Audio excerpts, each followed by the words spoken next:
بسم اللہ الرحمن الرحیم۔ السلام علیکم، ویلکم ٹو مائی چینل۔ آج کہانی ہے پری ذات۔ اس کا جو ہے پہلا باب ہم شروع کرتے ہیں، مطلب کہ پہلا ایپیسوڈ۔ چلیں شروع کرتے ہیں۔ ایک سرائیکی کہاوت ہے کہ میرے محبوب ایسی یکجارگی جدائی بہت تکلیف دہ ہوگی۔ تجھے مجھ سے بچھڑنا ہی ہے تو دھیرے دھیرے قسطوں میں بچھڑ۔ اس بار کا موسم گرم بھی کچھ اسی سنگ دل محبوب جیسا روپ دھارے دھیرے دھیرے قسطوں میں بچھڑنے کا جتن کر رہا تھا۔ تیز گرم تپتی دھوپ میں کولتار کی لمبی سنسان سڑک کسی سیاہ گلشیر سے پگھلی ہوئی جھیلی جیسی چمک رہی تھی۔ میرے پرانے فلیٹ جوتوں کا تلوا نیچے سے کئی جگہ کھل چکا تھا، لہٰذا ابلتا ہوا کولتار میرے پیروں میں انگھاڑے بہ رہا تھا۔ اسکول کی چھٹی کے بعد گھر تک کے رستے کا پل سرار مجھے ہر روز ہی پار کرنا ہوتا تھا۔ کتنی بار دبے لفظوں میں ماں کو جتا چکا تھا کہ میرے پیروں کے چھالے اب شمار کی حد سے نکلے جا رہے ہیں، مگر 9 بہن بھائیوں میں سے فریاد کامریڈ نکالا جائے تو میری عرضی کا 6واں نمبر نکلتا۔ ابا کی تنخواہ بس اتنی تھی کہ وہ صرف اماں کی ہی سن سکتے تھے، پھر بھی ہر 15 دن کے بعد گھر کے راشن کی کمی کا رونا شروع ہو جاتا تھا۔ رستے میں گزرتے ہوئے مجھے حسبِ معمول چند لمحوں کے لیے باٹا جوتوں کی بڑی دکان کے چھپرے تلے سستنے کا موقع ملا۔ میں نے ہمیشہ کی طرح مسرت بھرے تجسس کے ہاتھوں مجبور ہو کر دکان کے شیشے کو دیوار سے پڑے ہاتھوں کا کٹورا بنا کر جھانکنا شروع کر دیا۔ اندر دکان کا نوکر ایک میم صاحب کو اس کی پسند کے سینڈل پہنا کر جانچ کروا رہا تھا۔ کتنی پیاری تھی وہ گوری سی میم، دودھ سے دھلی ہوئی، اب شرح کی جلترنگ کی مانند نکھری سی، مگر میرے خیالات کا تسلسل جلدی ہی ٹوٹ گیا، کیونکہ شاید پہلے دکان کے مالک اور پھر نوکر نے مجھے دیکھ لیا تھا۔ نوکر تیزی سے دکان سے باہر آیا اور مجھے حقارت بھرے لہجے میں جھڑکنے لگا۔ اوئے لڑکے، کتنی بار تجھے کہا ہے یہاں شیشے کے پاس کھڑا نہ ہوا کر، شیشہ گندا کر دیا، چل بھاگ یہاں سے ورنہ مار کھائے گا آج مجھ سے۔ میں جلدی سے گھبرا کر اپنا بستہ سنبھالتے ہوئے وہاں سے آگے بڑھ گیا۔ یہ نفرت، یہ حقارت اور یہ رویے میرے لیے کوئی نئی بات نہیں تھی۔ بچپن سے ہوش سنبھالتے ہی مجھے ہر طرف سے ایسے ہی تحقیر آمیزہ رومنش کا سامنا تھا، اور پھر لوگوں سے کیسا گلہ شکوہ، کیونکہ میری صورت، میرا حلیہ ایسے ہی رویے، ایسے ہی حقارت اور نفرت کا متقاضی تھا۔ میں اپنے ماں باپ کا چھٹا بچہ تھا۔ ابا ایک شربت کی پیکنگ والی پرائیویٹ فیکٹری میں کام کرتے تھے۔ صبح سے شام تک بوتلوں کو گتے کے ڈبوں میں بند کر کے شام کو جب وہ گھر آتے تو ان کے غصے کا جن کھل چکا ہوتا تھا، اور ہم سب کہیں دبک کر باقی وقت گزار کرتے تھے۔ قلیل تنخواہ، ضروریات، مہنگائی، اوپر سے 9 بچوں کی فوج۔ کبھی کبھی مجھے ایسا لگتا تھا کہ یہ جو غریب ماں باپ ہوتے ہیں یہ اپنی غربت کو بانٹنے کے لیے اپنے آنگن بچوں سے بھر لیتے ہیں، یا شاید یہ ان کا غربت سے کوئی انتقام ہوتا ہے۔ وہ سردیوں کی ایک طویل اور کٹن رات تھی جب میرا جنم ہوا۔ دائی بتاتی تھی کہ میری پیدائش کے وقت حسبِ معمول خوراک کی کمی کی وجہ سے اماں کی صحت اور طبیعت کافی بگڑی ہوئی تھی۔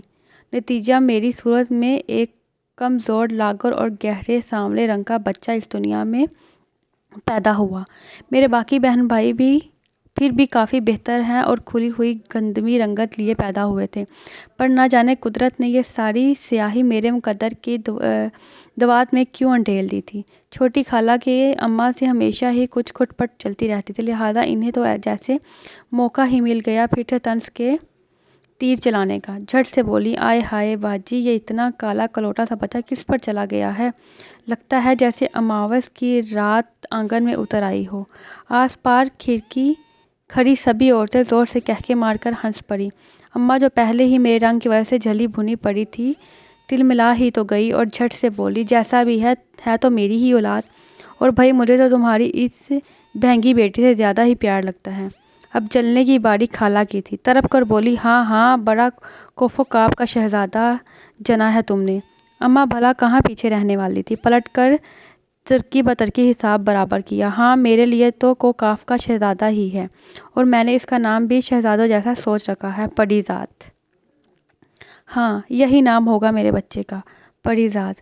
سبھی عورتیں زیر لب بڑبڑائی اور کن اکھیوں سے ایک دوسروں کو اشارے کر رہی تھی، من ہی من میں مسکرا رہی تھی اور باہر نکل گئی۔ پری پیکر سنا تھا، یہ پری ذات بھلا کیا نام ہوتا ہے؟ بس وہی دن تھا جب میری قسمت میں ہمیشہ کے لیے لوگوں کی نظر میں تمسخر، طنز اور حقارت لکھ دی گئی تھی۔ کاش اس روز اماں چھوٹی خالہ کے طنز کے جواب میں خاموش رہتی تو شاید میری زندگی اتنی تلخ نہ ہوتی۔ میری کالی گھٹاؤ جیسی رنگت، لاغر جسم اور غیر دلکش نین نقش والی مسکین سی صورت کا تعارف جب پری ذات کے نام سے کروایا جاتا ہے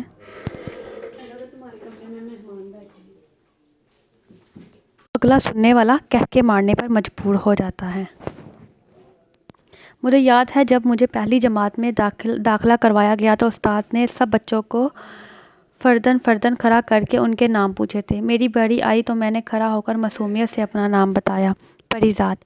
استاد چند لمحے حیرت سے میرے پرانے لباس اور حلیے کو دیکھتا رہا اور پھر مجھے دیکھ کر زور سے ہنس پڑا۔ واہ شہزادے، نام تو بڑا کمال کا رکھا ہے ماں باپ نے۔ استاد کی بات پر باقی بچے بھی زور زور سے ہنس پڑے۔ تب مجھے سمجھ نہیں آیا تھا کہ آخر میرے نام میں ایسی کیا خامی ہے کہ جو بھی سنتا ہے مذاق اڑاتا ہے، مگر پھر دھیرے دھیرے مجھے اس بات کا احساس ہوتا گیا کہ مسئلہ میرے نام کا نہیں، میری صورت کا ہے۔ دھیرے دھیرے اسکول میں میرا نام بذات خود ایک مذاق بنتا چلا گیا۔ پھر اسکول ہی کیا، گلی محلے اور بازاروں میں جہاں بھی میرے نام کی شہرت پہنچتی، پہلے تو لوگ اجنبی کا شکار ہو جاتے اور پھر مجھ پر نظر پڑتے ہی ان کی حیرت ایک طنز میں مسکراہٹ میں تبدیل ہو جاتی۔ مگر میں اس وقت ایک ناسمجھ بچہ اور معصوم تھا۔ میں یہ نہیں جانتا تھا کہ اس دوگلی دنیا میں انسان کا من چاہے جتنا بھی میلا ہو، اس کا تن ضرور اجلا ہونا چاہیے۔ بندے کے دل میں چاہے کتنا ہی کھوٹ کیوں نہ ہو، اس کے چہرے اور صورت میں کوئی کھوٹ نہیں ہونا چاہیے، کیونکہ یہ دنیا ظاہر پرستوں کا ڈیرا ہے۔ روح کے اجلے پن اور خوبصورتی کو پرکھنے والی آنکھیں ان بے بصیرت لوگوں کے پاس کہاں؟ میری بد نصیبی کی داستان یہی ختم نہیں ہوتی تھی۔ قدرت کے مذاق میرے ساتھ سنگین تر تب ہونے لگے جب شاید 2.5 یا 3 سال کی عمر سے ہی میرے من میں چھپی خوبصورتی کی چاہ کو آس پاس کے لوگوں نے محسوس کرنا شروع کیا۔ اماں بتاتی تھی کہ بڑی محفل میں جب کوئی مجھے پکارتا تو میں درمیان میں بیٹھا درجن بھری عورتوں کو چھوڑ کر صرف اس کی گود میں جا بیٹھتا۔ جب اس محفل میں سب سے اجلے چہرے والی ہوتی تھی، خوبصورتی کی یہ چاہ صرف خوبصورت چہروں تک ہی محدود نہیں تھی، مجھے قدرت کی بنائی ہر خوبصورت چیز سے پیار ہو جاتا تھا، پھر وہ چاہے پھول ہو، رنگ ہو، آسمان یا بادل، کوئی دھن ہو، بارش یا برف سے سجا کوئی نظارہ۔ مجھے یاد ہے میں اسکول کے راستے میں پڑھنے والی تصویروں کی دکان کے باہر گھنٹوں کھڑا خوبصورت نظاروں والی تصویریں دور سے ہی دیکھ کر خوش ہوتا رہتا تھا، مگر مجھے جیسے غریب خاندان میں پیدا ہونے والے بچے کے اندر پلیتی یہ حسن پرستی میرے لیے ایک دھیرا عذاب بن گئی تھی۔ دنیا کی ہر خوبصورت چیز پر شاید صرف حسین لوگوں کا ہی حق ہوتا ہے۔ یہ ساری ہماری سوچ ہے یا سچ ہے؟ تب چھوٹا تھا، مجھے تب سمجھ نہیں آئی۔ بدصورت لوگوں کے لیے معاشرے میں ہر طرف صرف بدصورتی ہی بنپتی ہے، سو میرے آس پاس بھی ہر لمحے وہی بدصورتی ہی پھٹکتی رہتی تھی۔ چھوٹا سا کچا گھر، کچرے سے اٹلی گلیاں، دھویں دھار محلہ، سب سے بڑھ کر میرے لیے لوگوں کی کراہت اور بدصورت سوچ اور نظر، اس پر ایک طرفہ ستم بھی ہوا کہ 5ویں جماعت میں جس دن اسکول میں چیچک سے بچاؤ کے ٹیکے لگانے والی سرکار ٹیم آنی تھی، اس روز میں نہ جانے کی وجہ سے اسکول نہیں جا پایا۔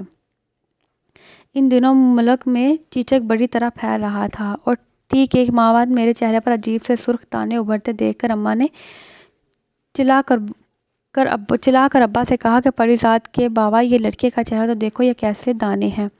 ابا بھاگم بھاگ مجھے لیے سرکاری ہسپتال ٹیکہ لگوانے پہنچے تو گئے، مگر تب تک بیماری اپنا کام کر چکی تھی اور چند ہفتوں بعد ہی جب میرے چہرے سے زخموں کا خراج اترا تو ساری عمر کے لیے میرے چہرے پر چیچک کے بدنما داغوں کی نشانی چھوڑ چکا تھا، مگر میرے دل پر ان داغوں سے کہیں زیادہ گہرے داغ اور زخم ان لوگوں کی باتوں نے لگائے جو بظاہر میری تیمارداری اور اماں سے ہمدردی جتانے کے لیے آتے تھے، مگر ہنسی اور مذاق کی تہمت میں چھپے طنز کے ایسے نشتر اور تیر چلاتے تھے کہ اس چھوٹی عمر میں بھی میرا دل چھلنی ہو جاتا تھا۔ کون کہتا ہے انسان نے اس جدید دور میں موبائل، بم اور ڈرون ایجاد کر کے تباہی پھیلائی ہے؟ جتنا گہرا گھاؤ انسان کی زبان کسی انسان کے دل میں کر سکتی ہے، اس کی کاٹ اور زخم کا مقابلہ بھلا یہ نئے دور کے ہتھیار کیا کر پائیں گے؟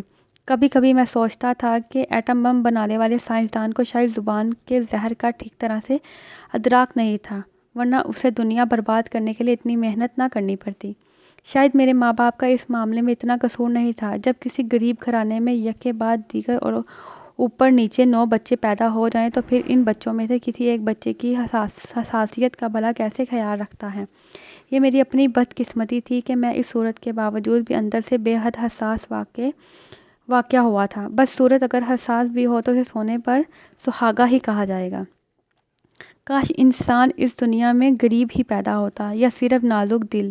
مجھ جیسے لاکھوں کروڑوں بچے اس ملک کی انہی گلیوں کوچوں کی دھول چاٹتے ہوئے رول کھول کر بڑے ہو ہی جاتے ہوں گے، مگر میری حساسیت نے میری زندگی کا خسارہ میرے لیے طویل کر رکھا تھا۔ میں جتنا لوگوں کی آنکھوں سے چھپتا اتنا ہی ان کی نظر میں آتا تھا، اور میرے اندر پلپتا ہوا وہ حسن پرست پری ذات جسے ہر خوبصورت چہرہ اپنی جانب لبھاتا تھا، کسی محجبین کی ایک پلک میرے دل میں اتھل پھتل مچا دیتی تھی۔ دھڑکن اتنی تیز ہو جاتی تھی کہ لگتا تھا ابھی دل سینے کا پنجرہ توڑ کر باہر نکل آئے گا، مگر میں اس آفت روگ سے اس وقت تک ناآشنا رہا جب تک میں نے لڑک پن میں قدم نہیں رکھا تھا۔ بچپن تو یوں ہی مٹی کے صحن میں مٹی ہوتے گزر گیا۔ مجھ سے بڑی 3 بہنیں اور سب سے بڑے 2 بھائی، مجھ سے چھوٹی 1 بہن اور 2 بھائی، سبھی کی زندگی مزے میں گزر رہی تھی، کیونکہ انہیں نہ تو اپنی زندگی سے کوئی توقع تھی اور نہ ہی جیون کا برتاؤ ان سے کچھ الگ تھا۔ شاید زندگی میں سب سے بڑی دشمن ہماری اپنی توقع ہوتی ہے، کانٹوں میں الجھا دینے والی امیدیں، گرم تپتی ریت پر چلنے پر مجبور کرنے والے توقعات۔ میں 8ویں جماعت میں تھا جب 2 بڑے بھائیوں کی اکٹھی شادی کر دی گئی۔ گھر میں 2 افراد کا اضافہ ہو گیا اور ہم سب بہن بھائی اپنی اپنی محفوظ جگہوں سے سرکتے ہوئے باہر برآمدے اور صحن میں آ گئے۔ چھوٹے سے گھر کی تقسیم کتنی مشکل ہوتی ہے، جہاں باتیں تو درکنار ایک دوسرے کی سوچ بھی سنائی دے جاتی ہے، لہذا دھیرے دھیرے ہم بہن بھائیوں کی سوچ بھی سرگوشیاں ہوتی چلی گئی۔ شاید مجبوری اور غلامی کی انتہا بھی یہی ہوتی ہوگی کہ انسان اپنی سوچ کی بولی بھی اونچی نہ ہونے دے، سوچنا بھی سرگوشیوں میں شروع کر دے۔ بھائیوں کی شادی کے بعد گھر کی آبادی بڑھی تو ہم سب کو مزید سرکا دیا گیا، کمرے والے برآمدے میں، برآمدے والے صحن میں، اور میں جو صحن میں سوتا تھا، میرے لیے فرمان صادر ہوا کہ باقی بھائی بہن چونکہ چھوٹے ہیں، لہذا مجھے گھر کی چھت پر بنے ایک کچے گودام نما کمرے میں منتقل ہونا پڑے گا۔ چھت بھی ٹین اور مٹی کا بنایا چھوٹا سا کمرہ گھر کے کاٹ کباڑ کو جمع کرنے کے کام آتا تھا۔ غریبوں کی زندگی میں کوئی چیز فالتو نہیں ہوتی۔ 1 سال پہلے جس شے کو فالتو کچرا یا زائد سمجھ کر اس گودام میں پھینک دیا جاتا تھا، اگلے سال اسی کی تلاش میں اماں اور بڑی بہنیں سارا گودام الٹ پلٹ کر رہی ہوتی تھیں۔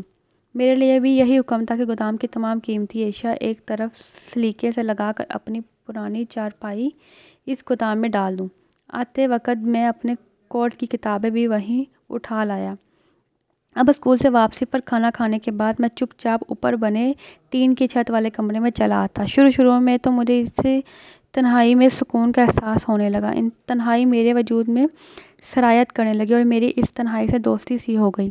تنہائی میں ہم خود اپنے ساتھ ہوتے ہیں، اور مجھ جیسا لڑکا جسے کسی دوستی یا ساتھی کا ساتھ میسر نہ ہو، اس کے لیے اپنا یہ ساتھ کتنا غنیمت تھا، یہ میں ہی جانتا تھا۔ آہستہ آہستہ میری یہ تنہائی مجھ سے باتیں کرنے لگی۔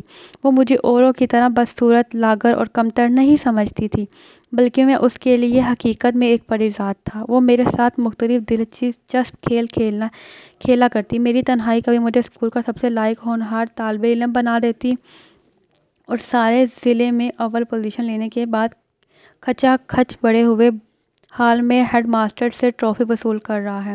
کبھی میں اسکول کا سب سے بہترین کھلاڑی بن کر سارے مقابلے جیت رہا ہوتا تو کبھی اپنی ٹیم کی آخری بال پہ چھکا لگا کر جتا دیتا۔ سارا اسکول دیوانہ دار تالیاں بجاتا اور میرے سارے ضلع کے اسکولوں میں سے تقریری مقابلے میں اول آ کر اپنے ہم جماعتوں کے کندھوں پر سوار واپسی اپنے اسکول پہنچ جاتا۔ غرض میری تنہائی نے میرا ہر وہ خواب سچ کر دکھایا جس کا میں عام زندگی میں کبھی تصور بھی نہیں کر سکتا تھا۔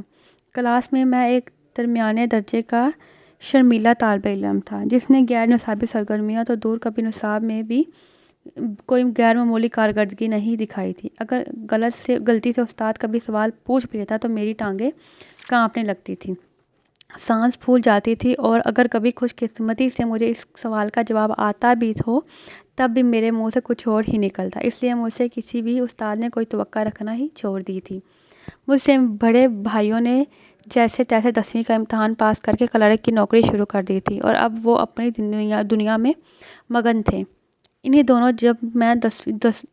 جب میں 10ویں جماعت میں تھا، میری بڑی بہن کی بات کہیں طے ہو گئی اور اس کے سسرال والوں کی ضد کے آگے ہار کر ابا کو رخصتی کی حامی بھرتے بنی۔ ہماری برسوں کی لگی بندی زندگی کی روٹیوں میں ایک ذرا سی ہلچل پیدا ہوئی۔ اماں نے آس پاس کے پڑوسیوں لڑکیوں بالیوں کو ڈھولکی کے لیے ہفتہ بھر پہلے ہی روزانہ شام کو گھر آنے کی دعوت دے دی۔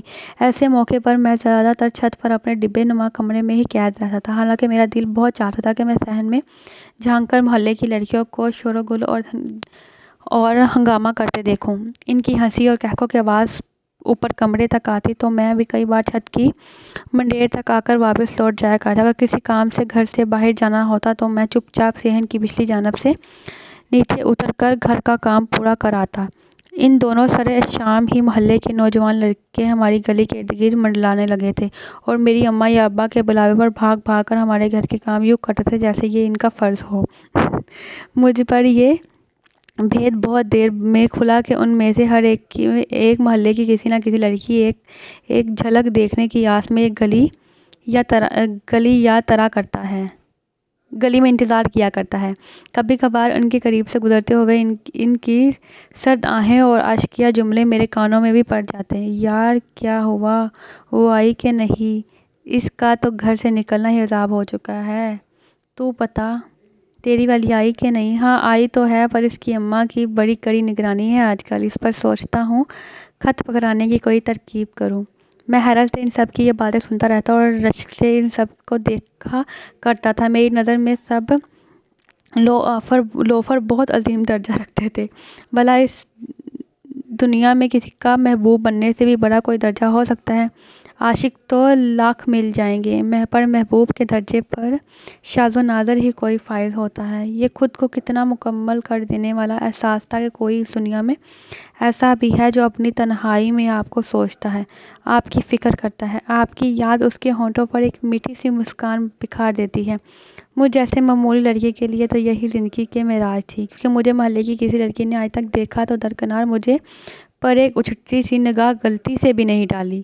لڑکیاں مجھ سے تو محلے کے خوبرو لڑکے بھی بات کرنا پسند نہیں کرتے تھے، یا شاید میں ان کے لیے واقع ہی نہیں ہوا تھا۔ وہ گھنٹوں آپس میں اپنے معشوقوں کی باتیں کرتے رہتے اور میں ان کے قریب بیٹھے ہونے کے باوجود کبھی اتنی توجہ کا باعث بھی نہیں بن سکا تھا کہ ان میں سے کوئی مجھ سے اتنا ہی کر دے، بھائی جاؤ جا کر اپنا کام کرو، یہاں ہمارے درمیان گھسے بیٹھے ہو۔ ان میں سے اگر کبھی کسی کی کوئی اشر لگاہ مجھ پر پڑ بھی جائے تو وہ بے پرواہی سے کہتا، یار پڑی، جلدی سے جا کر ایک ڈبہ کیپٹن کی تو پکڑ لا، یا دوسرا کہتا، اچھا سن، 2 مالس بھی لے آئیو، کم بخت لائٹر تو ہفتہ بھر بھی نہیں چلتا۔ ہم سب عمر کے اس دور میں تھے جہاں گھر والوں سے چھپ کر سگریٹ پینا ایک کارنامہ سمجھا جاتا تھا، اور ان کی نظر میں میری وقت بس اتنی سی تھی کہ میں ان کی ہلکی پھلکی خدمت کرتا رہوں، یا پھر یوں کہہ لیں کہ میں ان کی نظر میں قطعے بے زر تھا۔ عاشق کو خطرہ صرف اپنے رقیب سے ہوتا ہے، اور میری اتنی اوقات ہی نہیں تھی کہ میں کسی اندرونی درجے کے رقیب کے عہدے پر ہی فائز ہو جاؤں۔ ان دنوں محلے میں نہ ہیٹ کا بڑا چرچا تھا۔ محلے کے سبھی لڑکوں کی نیند حرام کر رکھی تھی اس بڑی چہرے نے، اور ہماری گلی میں جمع ہونے والی اس بھیڑ کی بنیاد وجہ بھی ناہید ہی تھی۔ ناہید کا بڑا چرچا تھا کیونکہ وہ روزانہ اپنی ماں کے ساتھ مغرب کے بعد ہمارے گھر کی تقریب میں شامل ہونے آتی تھی۔ ہمیشہ نظریں جھکائے اور سر پر اوڑھنی اوڑھے ناہید کو میں نے بھی ایک آدھی بار گلی میں آتے جاتے دیکھا ہے۔ سفید لباس میں وہ کتنی پاکیزہ اور کتنی معصوم دکھائی دیتی ہے۔ شادی کا دن قریب تھا اور گھر میں ہنگامہ بھی اپنے عروج کو پہنچ چکا تھا، جب ایسے ہی ایک شام میں گھر کے صحن سے گزر کر کسی کام سے باہر جانے کے لیے نکلا تو صحن میں بیٹھی کسی لڑکی کی آواز سنائی دی، ذرا سنیے۔ میں نے پلٹ کر دیکھا اور میری سانسیں تھم گئیں۔ مجھے پکارنے والی کوئی اور نہیں، ناہید ہی تھی۔ یہ ایپیسوڈ ختم ہوتا ہے، اب اگلے ایپیسوڈ کے لیے آپ تھوڑا سا انتظار کریں۔ اگر ویڈیو اچھی لگے تو اس کو لائک کریں، کمنٹ کریں، شیئر کریں اور سبسکرائب لازمی کیجیے گا۔ بہت شکریہ، اللہ حافظ۔